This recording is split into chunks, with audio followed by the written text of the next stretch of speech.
제가 타 지역에 집회를 가면 종종 받는 질문이 있습니다.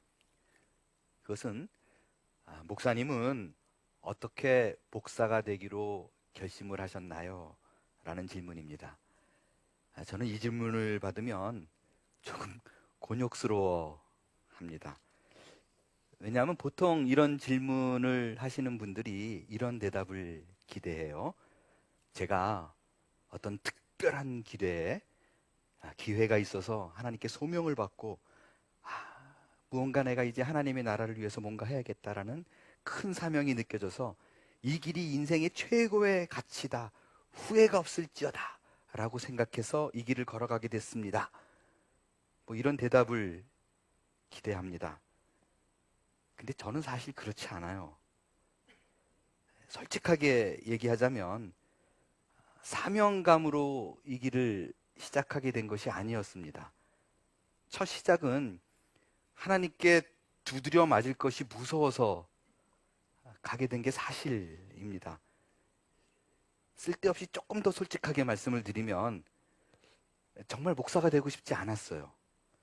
그런데 억지로 두려운 마음으로 신학교를 간 게 제 진심입니다. 보통 제가 그런 질문에 이렇게 대답을 해요. 그럼 조금 더 물어봐 줬으면 좋겠는데 그럼 거기까지만 물어보고 실망스러운지 더 안 물어봐요. 전 좀 더 얘기해 주고 싶은데 뭔가. 근데 여러분 그게 진심이에요. 팩트입니다. 제가 2002년도에 한빛지구촌교회에서 목사 안수를 받았는데요. 그때 황성주 목사님, 진킴 목사님, 그리고 저 이렇게 3명이서 안수를 받았었어요. 근데 그 자리에 혹시 분명히 이 자리에 그때 계셨던 분들이 계실 텐데 잘 아시겠지만 그날 안수를 받을 때 저 혼자만 그렇게 펑펑 울었어요. 아주 서럽게 울었어요.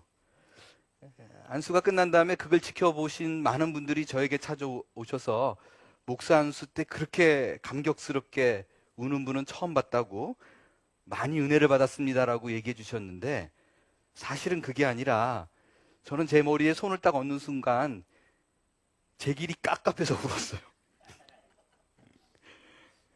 과연 제가 이 길을 잘 감당할 수 있을까? 내가 신앙의 본을 보여주는 삶을 살아야 되는데 과연 그럴 수 있을까? 거룩하게 사는 건 전 정말 자신 없는데 이런 생각 때문에 목사님이 손을 딱 얹는데 갑자기 누가 제 멱살을 그냥 꽉 끌어잡고 막 끌어당기는 듯한 느낌이 들어서 서럽게 울었어요. 그때 제가 막 들은 걱정이 있어요. 그건 뭐냐면 목사 안수를 받은 이후에 제가 어디 가서 몰래 와인 한 잔 하다 걸리면 어떡하나. 그렇게 걸리면 예수님의 얼굴에 먹칠을 하는데 어떡하지? 그런 생각을 많이 했던 것 같아요. 근데 생각해 보면요. 제가 목사 안수 받을 때가 34살이었는데 그 평생 34년 동안 먹은 와인의 양이 한 2잔도 안 되거든요. 왜냐면 제가 알코올 알러지가 있어요. 알코올을 먹으면 이렇게 난리가 나서 잘 못 먹어요. 근데 아마 아르헨티나 문화에 젖어서 그랬겠죠? 와인 때문에 걸리면 어떻게 하나 그런 걱정을 했던 것 같습니다. 아무튼 저는 그렇게 목사 안수를 받았습니다. 제가 목사 안수를 받고 그 부르심을 확인하고 이 길을 걷게 된 가장 큰 계기는요. 한 권사님의 집요한 기도와 저를 향한 권유 때문이었습니다. 그 권사님께서요. 잘 모르는 관계였었는데 중학교 2학년 때에 중등부 수양회를 따라오시고 그때 저를 본 이후에 아주 집요하게 만날 때마다 수용아 너는 목사가 돼야 된다. 수용아 너는 목사가 돼야 된다. 그렇게 얘기하셨어요. 고2 때 집에 불이 나가지고 엄청 방황을 할 때 저희 그 어머님이 운영하시던 그 식당 바로 앞이 사립 도서실이었었어요. 제가 학교 끝나면 거기 가서 있을 데가 마땅히 없어가지고 거기서 공부하면서 쉬면서 있었는데 어느 날 이렇게 누가 찾아왔다 그래서 나가보니까 그 권사님이 과일을 이만큼 싸들고 오셔서 수용아, 너 요즘 방황한다고 그러는데 목사 될 사람이 그러면 안 된다. 그렇게 저를 계속 압박을 하시는 거예요. 심지어 제가 아르헨티나로 갔는데 그 권사님이 편지가 날라왔어요. 반가운 마음으로 뜯어보니까 인사말 몇 줄이고 수용아, 거기도 신학 공부할 수 있는 길이 있을 거다. 찾아보거라. 하여간 왜 그러셨는지 모르겠어요. 저를 그렇게 목사 만들려고 무지하게 애를 쓰셨던 분이 계셨기 때문에 제가 그 말에 이렇게 스떡이 돼 있었던 것 같아요. 근데 뭔 짓을 잘 못하는 그게 자꾸 걸려서 아마 제가 목사가 되는 것에 그분의 역할이 아마 크지 않았을까라는 것을 부인할 수가 없습니다. 오늘 본문의 주제는 부르심입니다. 예수님께서 침례 요한에게 침례를 받으시고 제일 처음에 한 사역이 제자들을 부르시는 일이었습니다. 12명의 제자를 부르셨는데 그 중에 5명을 부르시는 것이 오늘 본문의 내용입니다. 이 5명은 요한, 안드레, 베드로, 빌립, 그리고 나다나엘입니다. 근데 이 5명을 부르시는 방법이 다 달라요. 제일 처음에 침례 요한이었던 2 제자를 예수님이 부를 때는요, 요한이 예수님이 지나가니까 직접 지목해서 제자들에게 얘기했어요. 보라, 하나님의 어린 양이다. 그 말을 듣고 2 제자가 불이 나게 예수님을 따라가서 예수님을 만나서 예수를 믿게 됐습니다. 여기서 이 2 제자가 누구냐? 한 명은요, 분명하게 기록이 되어 있어요. 한 명은 안드레더라 라고 적혀 있습니다. 이 한 명이 누구냐를 추적하는 데 있어서요, 대부분의 학자들이 이견이 없습니다. 사도 요한으로 생각해요. 이 요한복음을 쓴 그 저자. 왜냐면요, 요한은 요한복음을 써내려갈 적에 자기가 등장하는 부분에는요, 이름을 안 썼어요. 제자라고 쓰든지 주께서 사랑하시던 제자 이렇게 썼어요. 그러니까 다른 예는 다 이름이 등장하는데 굳이 이름을 말하지 않을 필요가 없잖아요. 그래서 요 둘 중에 하나는 사도 요한이다 라는 것에는 이견이 없습니다. 이 둘을 부르셨던 그 부름의 유형, 전도의 유형을 구분하자라고 말하면 설교자가 잘 가르친 덕분입니다. 보라, 그러니까 요한님께서 보라, 하나님의 어린 양이다 라고 얘기한 설교자의 가르침을 통해서 전도가 됐어요. 2번째는요, 이 2 사람 중에 안드레가 자기 형 시몬 베드로를 찾아가서 전도를 합니다. 전도할 때 베드로에게 가서 자기 형이에요, 우리가 메시아를 만났다 라고 전도를 해요. 2번째 전도의 유형은 가족의 전도입니다. 3번째 유형은요, 예수님께서 디렉틀리 직접 부르신 경우예요. 빌립이 그 예입니다. 예수님이 갈릴리로 가시다가 빌립을 보고 Follow me, 너 나 따라와 라고 얘기했어요. 직접 불렀어요. 바울의 경우에도 그렇죠. 바울도 예수님이 직접 부른 케이스입니다. 다메섹 도상에서 예수 믿는 사람들을 죽이려 가는데 예수님이 환상 중에 나타나가지고 너 왜 그러냐? 직접 불렀어요. 그러니까 같은 케이스라고 얘기할 수 있습니다. 4번째가 직접 찾아가는 게 이제 3번째고요. 4번째가 지인의 전도입니다. 예수님께 직접 전도를 받은 빌립이 너무 감격스러워가지고 참지 못하고 친구를 찾아가요. 나다나엘을 찾아갑니다. 그래서 전도를 합니다. 나다나엘이 예수님을 만나가 제자가 되는데, 자, 여러분 생각해 보세요. 여러분 12 제자 이름을 쭉 떠올려 보세요. 나다나엘이 있어요? 나다나엘은 없어요. 왜 없나? 예수님이 불렀는데 부르자마자 얼마 안 있어서 12 제자가 결정되기 전에 바로 떠났을 리가 없잖아요. 떠났으면 아예 기록을 안 하던지 떠난 이유를 써놨겠죠. 이 나다나엘이 누굴까라고 고민하던 중에 많은 학자들이 입을 모아서 얘기하기를요, 나다나엘은 12 제자 중에 바돌로메일 거다라고 생각을 합니다.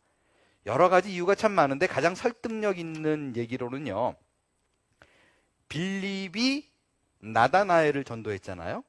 근데 성경에 빌립이 등장하는 장소에 종종 바돌로메가 묶음으로 등장을 합니다. 그리고 예수님의 12제자를 보통 세 그룹으로 나누는데 뭐 베드로 그룹, 빌립 그룹, 그리고 야고보 그룹 이렇게 나누는데 요 두 번째 빌립 그룹에는 바돌로메가 같이 묶여 있어요. 전도했잖아요. 그래서 이 부분에 있어서도 나다나엘, 그러니까 나다나엘이 바돌로메라는 것에서는 거의 학자들이 이견이 없습니다. 아무튼 빌립이 나다나엘을 전도합니다. 오늘 보면은 이렇게 전도의 네 가지 유형을 말하고 있는데요. 물론 이거 외에 나는 그렇게 오지 않았는데요 라고 생각을 해도 잘 이렇게 요거저거 맞춰보면 거의 네 가지 유형의 전도에서 벗어나지를 않습니다. 다 포함이 될 걸로 생각해요. 여러분, 이 얘기가 의미하는 바가 뭐예요? 하나님이 여러분을 부르시는 방법은 획일적이지 않다라는 거예요. 그 사람의 상황과 환경에 맞춰서 가장 효과적인 방법으로, 가장 필요한 방법으로 여러분을 불러서 오늘 이 자리에 앉아있다라는 얘기입니다. 그런데 흥미로운 거는요, 이 5명 몽땅 다 예수님을 직접 만나서 제자가 됐잖아요. 그런데 한 번에 만나서 다 된 것 같은데 그렇지 않아요. 요 5 중에 1명은 삐딱하게 예수님이 한 번 만났는데도 제자가 안 됐어요. 2번 만나야지만이 가까스로 제자가 된 사람이 있습니다. 누구예요? 베드로예요. 오늘 본문에 보면 안드레의 소개로 베드로가 예수님을 직접 만납니다. 베드로가 예수님께 딱 오자마자 예수님이 알아요. 너는 시몬이구나. 알아요. 근데 이름을 바꾸죠. 게바라 하리라. 이때 베드로라는 이름을 새로 지어줍니다. 저 같으면 갑자기 내 이름을 딱 지어주면 막 감동해가지고 내 이름을 다 아시고 막 이러고 뭐 따라갈 것 같은데 하여간 까칠하고 이게 단순해요. 이게 별 생각이 없어요. 그래서 안 따라가요. 이때는 쉽게 말해서요, 예수님하고 그냥 안면만 틉니다. 베드로와 2번째 만남이 있어요. 이 2번째 만남은 여러분 다시 말씀드리지만 요한복음은 앞에 공간복음이 다 기록된 후에 기록된 거잖아요. 그래서 요한이 기록하면서 베드로가 만났을 때가 이게 아닌데 라고 싶어서 새로 기록한 게 이거거든요. 여러분이 잘 아는 베드로의 2번째 만남이 있습니다. 그건 뭐냐면 누가복음 5장에 보면 예수님이 지나가다가 어부들이 배에서 내려가지고 그물을 씻는 거를 그렇게 봐요. 그 모습을 보고 배 하나를 불러가지고 내가 그 위에 올라타서 설교 좀 하겠다 그래서 그 배 위에 올라타서 설교를 해요. 그 배가 베드로의 배예요. 그러니까 이미 안면을 텄으니까 야, 내가 네 배 쓸게. 쓰세요? 준 거예요. 그때 아주 유명한 말을 하죠. 설교 마치고 나서 깊은 데로 가서 그물을 내려서 고기를 잡으라. 그 말에 순종을 해가지고 베드로가 그물을 내렸더니 2배가 아주 가득 찰 정도로, 그물이 찢어질 정도로 고기가 많이 잡힙니다. 그걸 보고 밤새도록 고기를 낚았는데 그물을 헛수고했던 그 베드로가 무릎을 꿇어요. 그리고 주여 나를 떠나소서 나는 죄인이로소이다 라고 스스로 죄인임을 인정해요. 여러분, 이때에 비로소 베드로는 제자가 되는 거예요. 이때 모든 걸 버려두고 예수를 쫓아서 본격적인 제자가 됩니다. 그러니까 이 얘기가 워낙 유명해가지고 이거를 베드로가 예수님과 처음 만난 걸로 아는데 사실이 아니에요. 이게 2번째예요. 그래서 요한이 보니까 사람들이 이거를 처음으로 아는데 아니거든요. 그래서 복음서에 없는 기록을 껴서 이게 첫 번째다라고 독자들에게 가르쳐 주고 있는 상황입니다. 여러분, 그 베드로가 이렇게 고집이 세요. 예수님도 전도할 때 2번을 만난 사람이 있어요. 그러면 여러분은 2번 이상 만나야 되겠죠. 그러니까 여러분이 2-3번 해가지고 안 되는 건 당연한 거예요. 예수님이 2번에서 됐으면 여러분이 10번, 100번 해야 된다라는 가르침입니다. 오늘 본문을 통해서요, 우리가 하나님의 부르심에 관한 몇 가지 교훈을 얻을 수 있습니다. 그 중에 오늘 2가지만 여러분과 좀 살펴보고 싶어요. 첫 번째는요, 누군가를 부를 때, 전도할 때 반드시 말씀을 바르게 지도하는 자가 필요하다라는 것입니다. 여러분, 침례 요한이 두 제자와 함께 있을 때 예수님이 지나가니까 제자들에게 야, 보라, 하나님의 어린 양이로다 라고 말하니까 제자들이 그래요? 그러고 따라갔잖아요. 여러분, 이 장면이 어색해요? 안 어색해요? 어색할 리가 없어요. 하나도 안 이상해요. 하나님의 어린 양이라 그러는데 왜 따라갔지? 이렇게 생각하는 사람 아무도 없죠. 당연해요. 왜냐하면 우리는 어린 양이라 그러면 오토매티컬리 뭐가 생각나요? 예수 어린 양, 이게 떠올라요. 어린 양이라 그러면 그 어린 양은 메시아 그리스도라는 것을 우리는 상식적으로 알고 있습니다. 그렇죠? 그러니까 당연히 하나님의 어린 양이다 그러니까 메시아구나 그러고 쫓아갔을 걸로 우리는 당연하게 생각해요. 하지만 당시 사람은 그렇지 않아요. 당시 그 시대를 사는 사람에게는요, 어린 양이다 그럼 이게 굉장히 생뚱맞은 얘기예요. So what? 그게 뭔데? 당시의 어린 양은요, 이미지가 뭐냐면 내가 죄를 져가지고 제사 지내러 갔을 때 나 대신 내 죄를 트랜스퍼, 안수해가지고 죽이는 그 짐승, 그 도구에 불과했어요. 어린 양이라 그러면 떠오르는 이미지가 나 대신 죽는 건데? 라는 이미지예요. 근데 그들이 생각하는 오실 메시아는 나 대신 죽는 사람이 아니에요. 그들이 생각하는 메시아는 식민 통치 아래에 있는 이 로마를 다 쳐부시고 다윗의 왕국, 그 화려한 왕국을 건국할 그 사람이 오는 것을 기대한 거예요. 그러니까 요즘 우리는 어린 양, 그럼 나 대신 죄를 짊어지고 돌아가신 그 예수님, 그래서 용서받았다라는 것이 자연스럽게 인식이 되어 있지만 그때는 어린 양 그러면 그게 뭐지? 아무도 그런 생각 못했어요. 그러니까 이사야서에 보면 이사야가 우리 무리의 죄악을 그에게 담당시키셨다. 요즘 우리가 이게 무슨 말인지 알잖아요. 고난주간에 항상 읽는 거. 당시 사람들은 몰랐어요. 이 대속의 죽음, 나 대신 죄를 짊어지고 돌아가셨기 때문에 내가 속함을 입었다, 죄사함을 받았다라는 인식이 든 거는요, 바울, 그리고 베드로, 히브리서 기자, 이런 사람들이 정리해 놓은 걸 우리가 읽어서 아는 거예요. 그전에는 정리가 안 돼 있었어요. 로마서 3장에 보면 바울이 이렇게 얘기하죠. 3장 24절부터 읽을게요. 그리스도 예수 안에 있는 속량으로 말미암아, 이때 어린 양으로 속량받은 게 이거구나, 이때 알게 된 거예요. 속량으로 말미암아 하나님의 은혜로 값없이 의롭다 하심을 얻은 자 되었느니라. 이 예수를 하나님이 그의 피로써 믿음으로 말미암아 화목제물로 어린 양으로 그의 피로, 이게 이렇게 연결이 되는 거예요. 히브리서 9장 12절에도 보면요, 거기에 정확하게 이 예수 그리스도를 피로 말미암아 우리가 속죄함을 입었다라는 게 써 있습니다. 베드로전서 1장 19절은 집에 가서 보세요. 다 같은 얘기예요. 그러니까 오늘날 우리가 어린 양 그러면 그리스도구나라고 생각한다고 해서 그들이 그럴 거라고 생각하면 오해입니다. 심지어요, 여기 염소와 송아지 피로라고 돼 있지 양의 피라는 말이 없죠. 왜 그런지 아세요?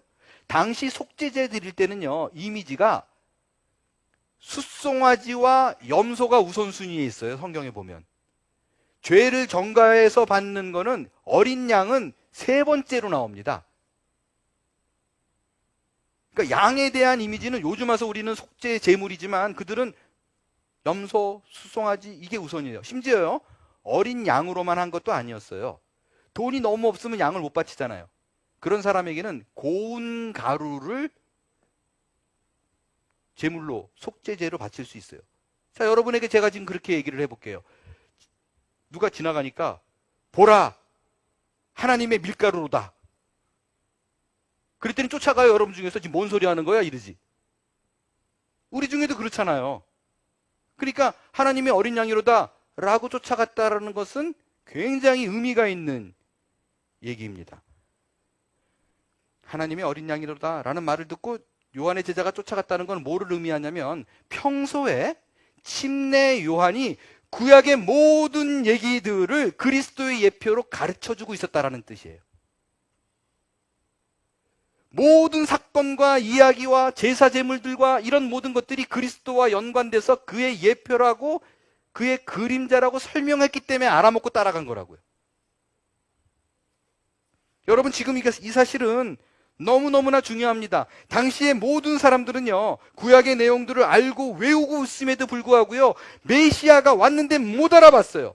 왜냐하면 그 어떤 누구도 구약의 모든 내용들과 그리스도 예수의 십자가와 연결시켜서 가르쳐준 사람이 없었어요.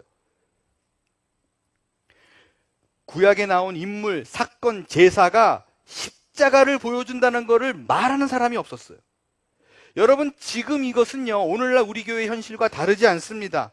현대의 많은 교회들이 구약의 이야기들을 신자가 살아야 될 신앙의 표준, 표범, 모범, 이걸로 가리킵니다. 다윗처럼 신실하게 살아야 된다. 모세와 여호수아처럼 담대한 믿음을 가진 자를 하나님이 축복한다. 그러나 그렇지 않습니다. 이들이 성경에, 구약 성경에 당당히 존재하고 있는 이유는 이렇게 살아라라는 것 때문에 존재하는 것이 아닙니다. 이 모든 것이 예수 그리스도를 보여주고 있는 예표라고요. 예수님이 이러한 모습으로 오셔서 이렇게 돌아갈 거라고 보여주는 거예요. 그거를 가르쳐주는 사람이 없었어요. 구약에서 물론 우린 다윗의 삶을 보면서 본을 배울 수 있죠. 근데 그게 1차적인 게 아니라고요. 그들의 모습 속에서, 그들의 이야기 속에서 그리스도를 발견해야만 합니다. 이거를 제외하고 단지 구약의 얘기들 속에서 일반적인 신자의 교훈만 얻으려고 생각한다면, 적용, 이것만 생각한다면 당시의 유대인들이 메시아를 못 알아봤듯이 앞으로 예수님이 다시 오실 적에 우리 중에 아무도 못 알아봅니다. 똑같은 일이 또 벌어질 거예요. 몇 주 전에 제가 이단에 대한 얘기, 한창 넷플릭스 난리난 얘기들을 말씀 중에 전했었어요. 그때 어느 분이 예배를 마치고 저에게 그러시더라고요. 목사님, 어쩌면요, 저는요, 예수님이 지금 오시면 못 알아볼 수도 있을 것 같아요. 못 알아볼 수 있을 것 같아요. 어떻게 죄다 메시아라고 등장하는데. 말씀에 대한 제대로 된 인식, 성경이 정말로 예수 그리스도를 보여주고 앞으로 오실 예수를 보여주는 것이 구약이고, 아니 이미, 그러니까 올 예수를 보여준 것이 구약이고 그 예수가 왔다는 것이 신약이며 이제 또 올 예수를 보여주는 것이 신약이라면, 우리가 모든 부분에서 앞으로 예수님이 어떤 모습으로 올 것인가, 오셔서 뭘 할 것인가에 대한 구체적인 인식과 배움이 없다면 아무도 못 알아봅니다. 과연 저에게 말씀해 주신 그분만 못 알아볼까요? 만일 매주일 선포되는 주일의 강단의 메시지가 바르게 살자, 착하게 살자, 감동적으로 살아야 된다는 것이 줄기차게 선포만 된다면, 누군가 여러분에게 그러니까 예수가 왜 필요한데? 라고 물으면 우리는 대답할 말이 없습니다. 두 번째로 우리가 생각해 보는 것은 그리스도의 부르심에 대한 우리의 반응입니다. 오늘 본문에서 반복적으로 나타나는 단어들이 있어요. 그건요, 와서 보라 라는 말과 따르다 라는 말입니다. 와서 보라는 말은 두 번 나오는데요, 예수님이 침례 요한의 두 제자에게 와서 보라 라고 얘기를 했었고요, 빌립이 나다나엘에게 전도를 할 적에 나다나엘이 깐족거리잖아요. 나사렛에서 무슨 선한 게 날 수 있는데? 이러고 깐족거려요. 그러니까 빌립이 답답하니까 와서 보라 라고 말한 기록이 있습니다. 이렇게 두 번 와서 보라는 말이 있는 반면에 따르다라는 말은 4번 등장합니다. 요한의 두 제자가 예수님을 따라갈 적에 등장하고요, 빌립에게 예수님이 Follow me, 나를 따르라 라고 말할 때 총 4번 등장을 합니다. 여러분, 예수님의 부르심의 완성은 따라감에 있습니다. 예수님이 아무리 우리를 부를지라도 따라가지 않으면 그의 능력을 경험하지 못하고 우리 인생에도 변화가 없습니다. 여러분, 우리가 그의 부르심을 알고 느끼고 있음에도 불구하고 따라가지 않는 이유, 그러지 못하는 이유는 왜일까요? 아마 이것저것 이유가 많지만 꼽고 살피고 정리하면 딱 한 가지일 겁니다. 그건 뭐냐면 지금 이대로가 좋은 거예요. 좀 나를 깊게 안 불렀으면 좋겠어요.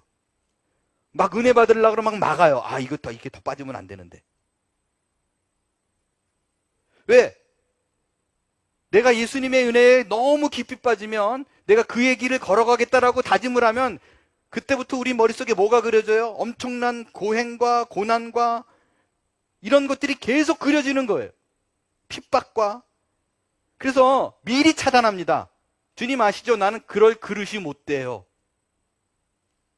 엄청 내 안에 스트러글 할 거라고 생각되니까 차단해버리는 거예요. 근데 여러분 그렇지 않습니다. 하나님이 우리를 훈련시키고 우리를 그리스도의 참된 신자로 만드는 데엔 꼭 고난과 핍박과 환난만 이런 방법으로만 우리를 트릿하지 않아요.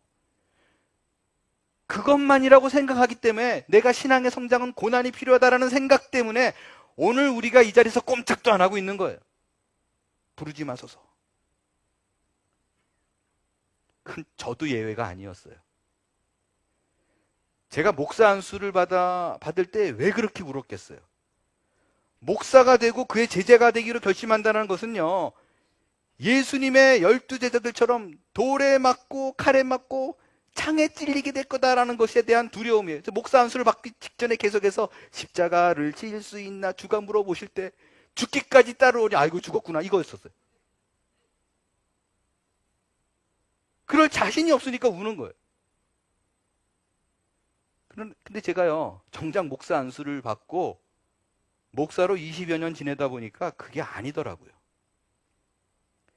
여러분, 제자들이 순교와 고행의 길을 겪었어요.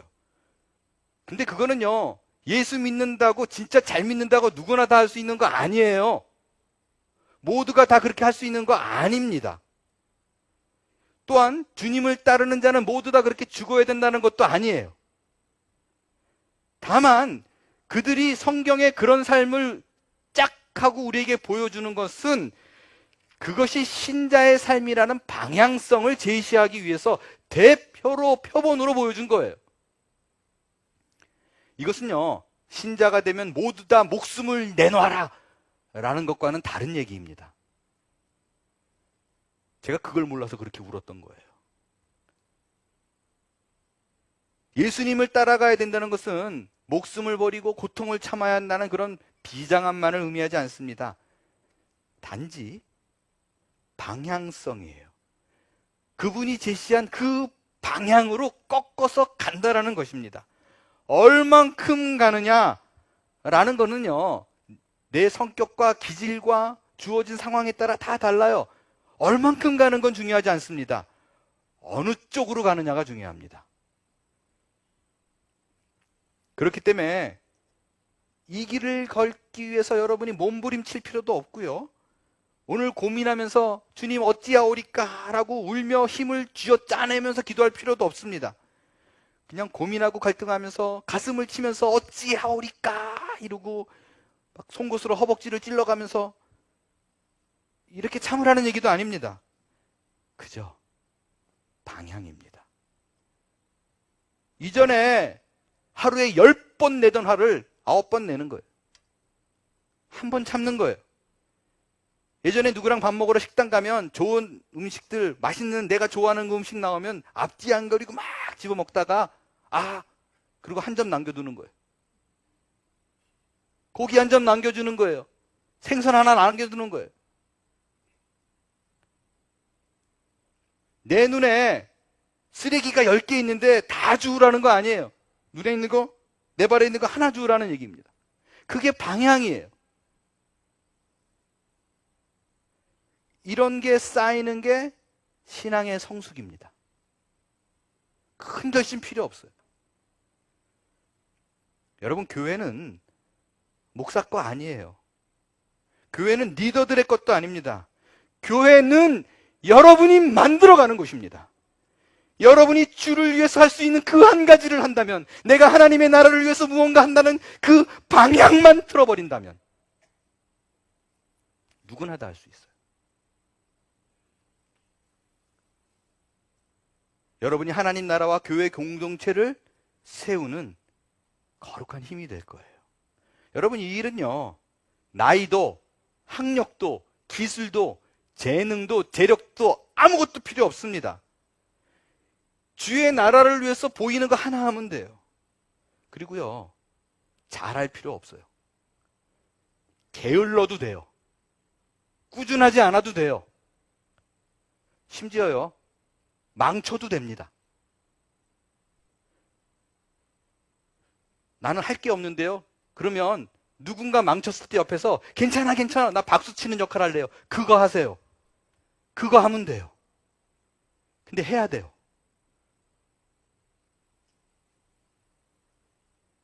단지 이제 나만의 삶을 추구하는 것에서 그리스도의 삶을 사는 것으로 고개를 돌리고 방향을 바꾸자는 겁니다. 그럴 때 우리의 삶에 어떤 일이 일어나는가? 우리 51절을 한 목소리로 크게 읽을게요. 51절 시작. 또 이르시되 진실로 진실로 너에게 이르노니 하늘이 열리고 하나님의 사자들이 인자들 위에 오르락 내리락 하는 것을 보리라 하시니라. 자, 여러분 잘 보세요. 아멘. 이 구절 어디서 많이 본 거죠? 어디서 봤을까요? 예? 맞습니다. 정답 띵동댕. 하늘이 열리고 하나님의 사자들이 오르락내리락 어디서 나와요? 야곱이 베델에서 돌베개를 베고 잘 때 꿈에 아주 비슷한 장면이 나옵니다. 야곱이 꿈을 꾸는데 하늘에 닿아 있는 사닥다리가 보이고 그 위에 하나님의 사자들이 오르락 내리락 하는 것을 봅니다. 여러분, 사다리가 하늘에 닿았대요. 근데 사다리는요, 올라갈 때만 필요한 게 아닙니다. 내려올 때 필요합니다. 지금 야곱의 사다리를 본 거는요, 하나님이 위에서 사다리 놓으면서 야곱아 올라와, 노력해, 힘써, 저 높은 곳을 향하여 찬양하면서 올라오면 돼, 한 걸음 더, 이게 아니라고요. 주저앉아 도망가고 있는 야곱이 안쓰러워서 하나님께서 사다리를 놓고 내려오시는 거예요. 그에게 찾아가는 겁니다. 그에게 내려오셔서 너와 함께 하겠다고, 널 떠나지 않겠다고, 그거를 지키기 위해서 하나님이 내려오시는 거예요. 예수님이 지금 나다나엘에게 그 약속을 하고 있는 거라고요. 이것은 주를 따르는 모든 자들이 경험하고 할 수 있는 복 중의 복이요, 주의 사랑, 그 다음 없는 끝없는 사랑을 경험할 수 있는 비교할 수 없는 최고의 길입니다. 부르심에 응답하세요. 후회 없는 선택이 될 거예요. 제가 몇 주 전에 캘리포니아를 다녀왔어요. 말씀드린 대로 캘리포니아에 일주일 있는 건 저한테 아주 굉장히 좋은 경험과 또 저의 또 시야를 넓혀주는 참 좋은 기회가 됐었어요. 그 중에 하나가 그 토렌스의 코너스톤 교회 이종용 목사님을 만난 일이었습니다. 목사님께서 아주 맛있는 일식집에 들어가서 밥도 사주셨어요. 여러분, 그 이종용 목사님 아시죠? 이종용 목사님을 모르시는 세대분들을 위해서 말씀을 드리면 1970년대 최고의 인기 가수, 너 낙엽지던 그 숲속에 파란 바닷가에 떨리는 손 잡아주던 너, 더 할까요? 이게요 8개월 동안 최고 인기가요 1위. 이 목사님이 책도 쓰셨어요. 책 제목이 뭐냐면 난 참 바보처럼 살았군요. 이분이 불렀던 노래의 제목을 책으로 실으셨어요. 이 책에 보면 이런 내용이 있습니다. 목사님이 어렸을 때 교회를 다녔는데 청소년 시절에 교회 부흥회를 하는데 그때 목사님이 예전에는 그 부흥사들이 이런 거 대중에게 많이 시켰어요. 앞으로 목사로 헌신할 사람 하나님 앞에 손을 드세요. 그렇게 얘기했는데 아무도 손을 안 들더래요. 그러니까 이분이 학생이었는데 이렇게 눈치 보다가 에이 나라도 들어야겠다 그러고 손 들었대요. 아마도 그게 목사가 되는데 결정적인 역할을 하지 않았을까 라고 얘기를 하셨어요. 그러니까 하나님께서 이종용 목사님은 이 방법으로 부르신 거지요.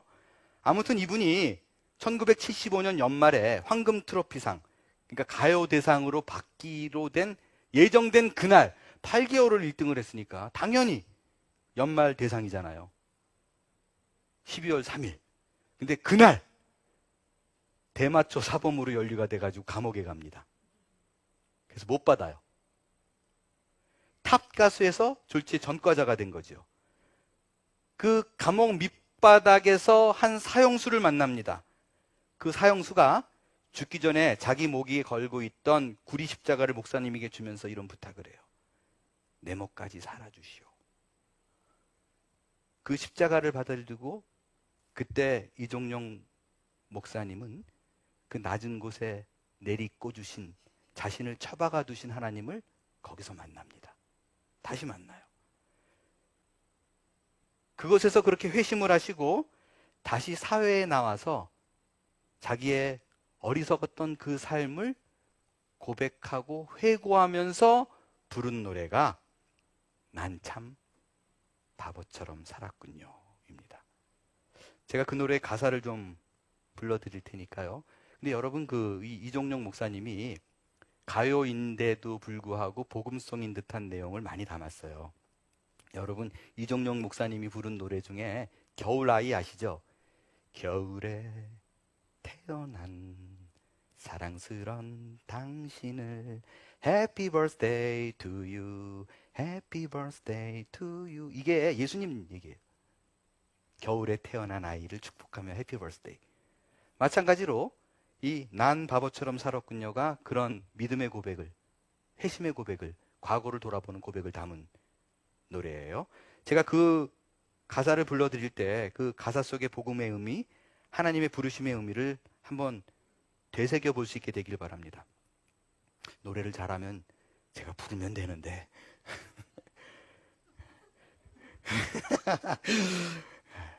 그렇지 못해서 더욱 안타까운 마음으로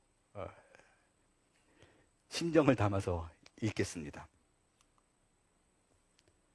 어느 날 난 낙엽 지는 소리에 갑자기 텅 빈 내 마음을 보았죠. 그냥 덧없이 살아버린 그런 세월을 느낀 거죠. 저 떨어지는 낙엽처럼 그렇게 살아버린 내 인생을 잃어버린 것이 아닐까?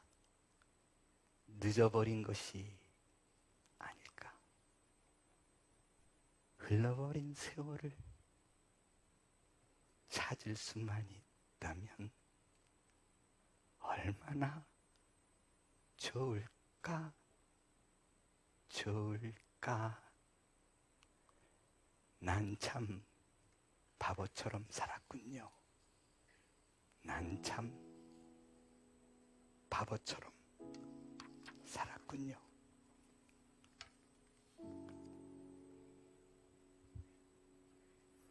네, 여러분 그렇습니다. 여러분의 돌아본 인생은 어떠하신지요?